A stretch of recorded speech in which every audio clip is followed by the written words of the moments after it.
Hello, my name is Jim DeMeo and this is A Course in Miracles. Today's lesson, number 30, is for me where the Course began to make sense, where it really began to come together.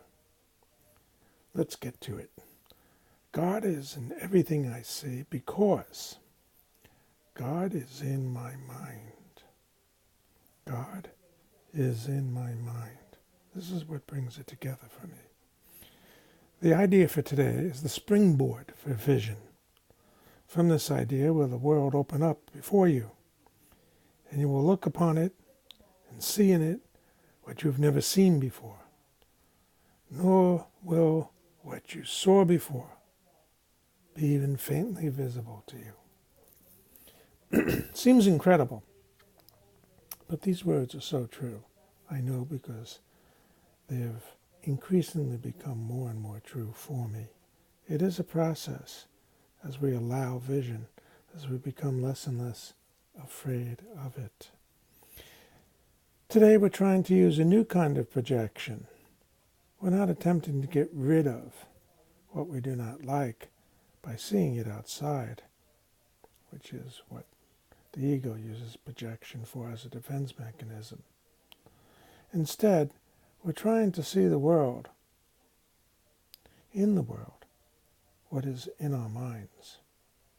And what we want to recognize is there. What we're trying to recognize is there in our minds. Thus, we are trying to join with what we see, rather than keeping it apart from us. Makes really sense, don't you think? When we're thinking that what's outside there is what we're thinking inside, we're not separating, we're joining. Hopefully that makes sense. That is the fundamental difference between vision and the way you see. The way we hang on to in fear. Today's idea should be applied as often as possible throughout the day. Whenever you have a moment or so, repeat it slowly, looking about you. God is in everything I see because God is in my mind.